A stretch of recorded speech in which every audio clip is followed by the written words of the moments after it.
श्री स्वामी समर्थ मित्रांनो, आपल्या स्वामी सेवा या चॅनलवरती तुमचे मनापासून स्वागत आहे। तर मित्रांनो, आज आहे वटपौर्णिमा।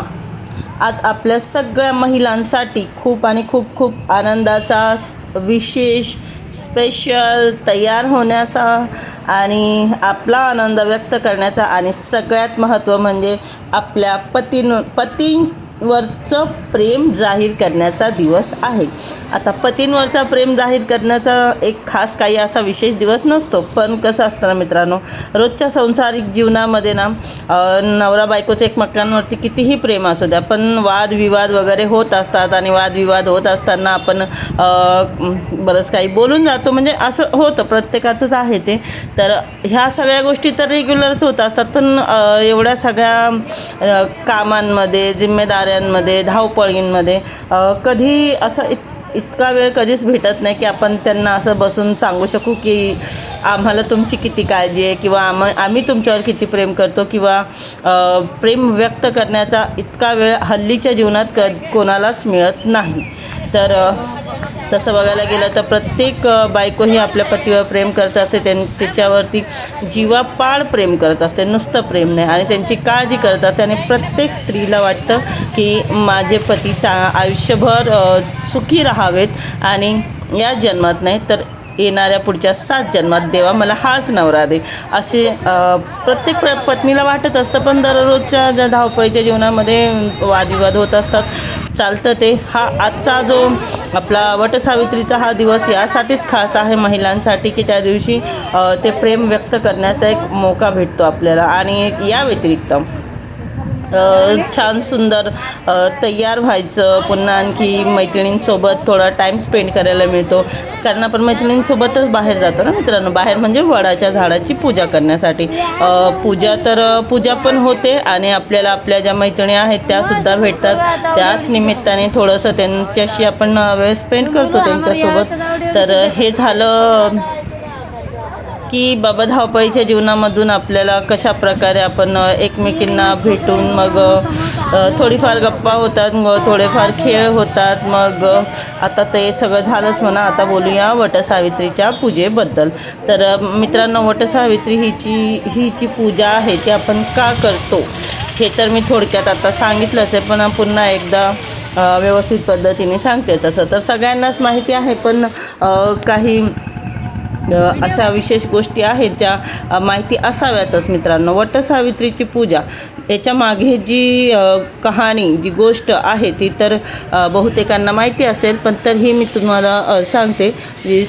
सत्यवान सावित्री यांची जी गोष्ट आहे, सावित्रीने सत्यवानाचे प्राण यमदेवाशी लढून पुन्हा वापस आणले होते, अशी ही जी गोष्ट आहे ती त्याच्यानंतरच आपण हे वटसावित्रीचं जे काही व्रत आहे हे करायला सुरुवात झालेली आहे। सत्यवानाचा जीव गेल्यानंतर सावित्री जी यमदूताशी लढून आणि तिने वटाच्या वृक्षाखाली तपस्या केली होती, आणि तिच्या त्या तपस्येपुढे यमदेवाला सुद्धा हार मानावी लागली होती, आणि त्यांनी तिच्या पतीचे प्राण तिला वापस दिले। आणि त्या दिवसापासून तिथून पुढे वटसावित्रीचं हे व्रत, ही पूजा आणि वटवृक्षाचं महत्त्व इतकं जास्त वाढलेलं आहे। तर वटपौर्णिमा दरवर्षी जून महिन्यामध्येच येते, आणि त्या दिवशी बघा आपल्याला ज्या सौभाग्यवती महिला आहेत त्या आपल्या पतिदेवांच्या नावाने उपवास करतात। त्यानंतर एक मुहूर्ताच्या हिशोबाने किंवा त्या दिवशीचा तर पूर्ण दिवसच शुभ असतो, परंतु असं थोडं काही असतं पाळण्यासारखं, जसं राहुकाल वगैरे। तर राहुकाल जर सोडला त्या दिवशीचा तर पूर्ण दिवसच हा शुभ असतो। या दिवशी आपण बाहेर वडाच्या झाडाची पूजा करतो जाऊन, तर त्यासाठी जे काही साहित्य लागतं तर ते साहित्य सगळं बघा मित्रांनो इथे तुम्हाला दिसत असेल, पण तरीसुद्धा मी थोडंसं सांगते। तिथे आपल्याला सावित्रीची ओटी भरण्यासाठी ओटीचं सामान, पुन्हा आणखी ओटीचं सामान, पुन्हा आणखी गहू, त्यानंतर आंबा, आणखी जे आपण पूजेमध्ये जे वापरतो हळद कुंकू वगैरे, वडाच्या झाडासाठी वस्त्रमाळ, आणि जे काही असेल ते आपण वाण आपल्याला द्यायचं असतं आपल्या इतर सौभाग्यवती मैत्रिणींना. तर त्याच्या व्यतिरिक्त जास्त काही आपल्याला या पूजेमध्ये लागत नसतं. फक्त श्रद्धा आणि आपल्या पतीवरचं प्रेम. यातच आपला हा वटसावित्रीचा हा जो सण आहे हा इतका विशेष आणि इतका खास होऊन जातो की मित्रांनो बघा ना, तुम्ही या व्हिडिओजमध्ये ज्या लेडीज तुम्ही बघताय त्यांच्या चेहऱ्यावरती बघा तुम्हाला तो आनंद दिसत असेल. किती दररोज बिचाऱ्या आपल्या महिला दिवसभर कामात असतात. बहुतेकींना तर कधी केस विंचरण्याचा सुद्धा वेळ भेटत नसतो. घरातली धावपळ, पुन्हा आणखीन मुलांचा अभ्यास, इतर भरपूर कामं असतात. ज्या महिला बिचाऱ्या सकाळी डोळे उघडल्यापासून काम करतात ते डोळे झाकेपर्यंत म्हणजे रात्री झोपेपर्यंत काम करत असतात. बहुतेकांना तर केस विंचरायला वेळ भेटत नाही, साधा आरशात बघायला सुद्धा वेळ भेटत नाही. पण आज या महिलांचा उत्साह बघा. आणि असं नाही बरं का की आज यांना काही काम नाही करायचे. आज ह्या ज्या इथे आलेल्या आहेत त्या घरातनं सगळी कामं करून इथे आलेल्या आहेत. पुन्हा आणखी घरी जरी आपला उपवास असला तरी घरच्या माणसांसाठी आपल्याला जेवण बनवायचं असतं. त्यांच्या आंघोळ पाणी नाश्ता हे ते सगळ्या गोष्टी करून ह्या आज इतक्या तयार होऊन इथे आज सगळ्या वडाची पूजा करण्यासाठी इथे एकत्रित झालेल्या आहेत बघा. आजच्या दिवशी त्यांना बिचाऱ्यांना सुटका नसते घरातल्या कामातून, पण चालायचं असते. तर काम तर आयुष्यभराचंच असतं. म्हणूनच असं आधीमध्ये जे आपले उपवास व्रतवैकल्ये येतात त्या वेळामध्ये आपल्याला म्हणजे महिलांना थोडंसं एन्जॉयमेंट पण होतं. पूजा वगैरे तर पूजा तर होतेच होते, उपवास होतो. पुन्हा आणखी थोडंसं आपल्याला महिलांना बाहेर निघायला भेटतं. तर अशा प्रकारे आजचा हा जो वटसावित्रीचा दिवस आहे हा खूप खास आहे मित्रांनो. बघा इथे प्रत्येक महिला तुम्हाला दिसेल किती छान. बघा हे स्माईल बघा हे हास्य किती सुंदर हास्य आहे बघा. हे तुम्हाला बघायला मिळालं आज बघा. हा त्यांचा मनातला आनंद आहे मित्रांनो. यात त्यांचं दिखावटी काहीच नाही. हे मनातला आनंद, हे त्यांच्या पतीच्यावरचं त्यांचं प्रेम आहे जे वर्षभर कधीच लवकर चान्स नाही मिळत व्यक्त करायला. कारण की वर्षभर तर जिम्मेदाऱ्या, कामं, हे ते चिडचिड वगैरे होतच असते. कोणी कितीही ठरवलं तरी नाही आम्ही नाही भांडत वगैरे ते सगळं खोटं असतं. प्रत्येक जोड्यांमध्ये भांडणं वगैरे होतच असतात. तर आजचा हा दिवस असतो.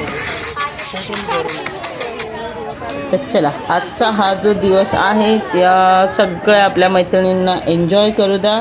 आपण पण आता निघूया इथून मित्रांनो. तुम्हाला या व्हिडिओमध्ये मी दिसली नसेल कारण की कसं आहे मला हा व्हिडिओ शूट करायचा होता ना, त्यामुळे मी स्वतःचा काही व्हिडिओ वगैरे काढलेला नाही. बघा इथे माझी मुलगी आहे, ही इंटरव्ह्यू घेते. तर तिने नंतर फोन घेतला होता, ती इंटरव्ह्यू वगैरे घेत बसली कारण की मला घरी यायचं होतं. आता हा जो व्हिडिओ आहे तर मी स्पेशल शॉर्ट्सवरती टाकणार आहे. तर त्यामध्ये तुम्हाला तिने त्यांच्याशी काय बोललं काय नाही हे सगळं तुम्हाला त्यात ऐकायला मिळेल. तर मित्रांनो यांचं क्वेश्चन आन्सर होत आहे इथे. आता मला असं वाटतं की मी थांबलं पाहिजे आणि मला सुद्धा घरी भरपूर कामं आहेत. तर त्यामुळे आता मी इथे जास्त वेळ न देता मी घरी निघून गेली. पण आता मी व्हॉइस ओव्हर टाकला आहे ह्याच्यावरती. हे व्हिडिओज मी स्पेशली शॉर्ट्सवरती मी टाकणार आहे. तर चला बघा किती सुंदर ही मैत्रीण माझी किती सुंदर दिसते. वय किती कमी आहे बिचारीचं. असं वाटतं आत्ताच मला 10वी 12वीची काहीतरी परीक्षा देऊन निघालेली असेल. आणि त्यांच्या आई वगैरे आहेत वाटतं सोबत आले त्यांच्या पूजेसाठी. यांचं सगळं यांनी माझ्या मुलीने यांना काय विचारलं, त्यांनी काय उत्तरं दिली हे सगळं तुम्हाला बघायला भेटेल शॉर्ट्सवरती. शॉर्ट्सवर टाकते मी आता. ते काय मी एडिटिंगला घेतलं ना तर ते सोबतच घेतला आहे तो व्हिडिओ, त्यामुळे ते या व्हिडिओमध्ये सुद्धा जोडलं गेलं आहे. खूप छान छान तिने इंटरव्ह्यू घेतलेत आणि महिलांनासुद्धा खूप छान वाटत होतं की कोणीतरी आपल्याला शूट करते, आपण पण दिसणार मोबाईलवरती म्हणा यूट्यूबवरती आपल्याला पण दुसरे कोणी बघणार. त्यामुळे त्यांनीसुद्धा खूप मनापासून इंटरव्ह्यू दिलेले आहेत. खूप छान छान प्रश्न तिने विचारले मित्रांनो. हे सगळं तुम्हाला ऐकायला भेटेल आपल्याला आपल्या शॉर्ट्सवरती टाकते मी. आत्ताचं फक्त मी तुम्हाला दाखवते की किती छान नजारा वाटतोय. बघा ही ताई किती सुंदर दिसते, किती छान तयार झालेली आहे.